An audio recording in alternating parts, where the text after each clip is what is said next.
আজকে এমন একটা রেসিপি নিয়ে আসছি যেটা কিনা আপনারা এর আগে কখনো অন্য কোনো পেজে দেখানো নাই, এমনকি অনেকে ভাবতেও কিন্তু পারে না এরকম একটা রেসিপি। তো এই রেসিপিটা বানানো যেরকম সোজা, আলহামদুলিল্লাহ খেতেও কিন্তু খুবই মজা। তাহলে চলুন দেখে নেই এই রেসিপির মূল ইনগ্রিডিয়েন্টস কি। এই রেসিপিটার মূল ইনগ্রিডিয়েন্টস হচ্ছে আমাদের বিফ।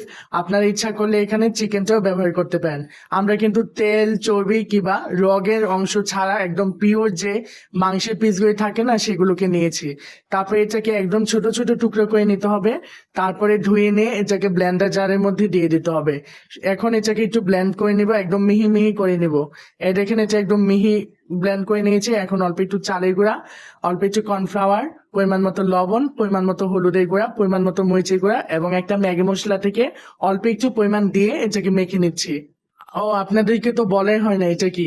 এটা হচ্ছে বিফ চিপস। এটা খেতে যে এত মজা হয়, আজই প্রথম বানিয়েছে, আলহামদুলিল্লাহ পারফেক্ট হয়েছে।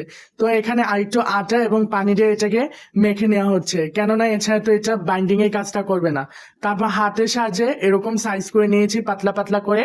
এখন তেলের মধ্যে এটাকে ভেজে নিতে হবে, আর চুলার আঁচটা থাকছে লো টু মিডিয়ামের মাঝামাঝি। তারপরে নিয়েছে এরকম লাল লাল করে ভেজে নিলেই কিন্তু আমাদের এটা একদমই রেডি। এটা যে এত পরিমাণ ক্রিস্পি হয় আপনার চিন্তাও করতে পারবেন না। আমার এনভায়রনমেন্টে অনেক পরিমাণ সাউন্ড আছে, যার কারণে কিন্তু আমি এটা সাউন্ডটা অ্যাড করতে পারিনি। এ দেখুন, ভেঙে দেখিয়ে দিচ্ছি, দেখেন ভিতরটা কিন্তু একদমই পারফেক্ট হয়েছে। আর এটা খেতেও মাসাল্লাহ খুবই মজা হয়েছে। বাচ্চারা তো এরকম চিপসের বায়না করেই থাকে, তাদেরকে কিন্তু বাইরে থেকে না এনে দিয়ে এরকম ঘরে ঝটপট বানিয়ে নিতে পারেন। এটা দোকানের ওই বিষাক্ত চিপস থেকে অনেক ভালো হবে খেতে, এবং তারা কিন্তু অনায়াসে খুব মজা করে খেয়ে নেবে। তো আজকের ভিডিওটা এই পর্যন্তই। ভিডিওটি ভালো লাগলে লাইক, কমেন্ট, শেয়ার ও পেজটি ফলো করে রাখবেন। ধন্যবাদ।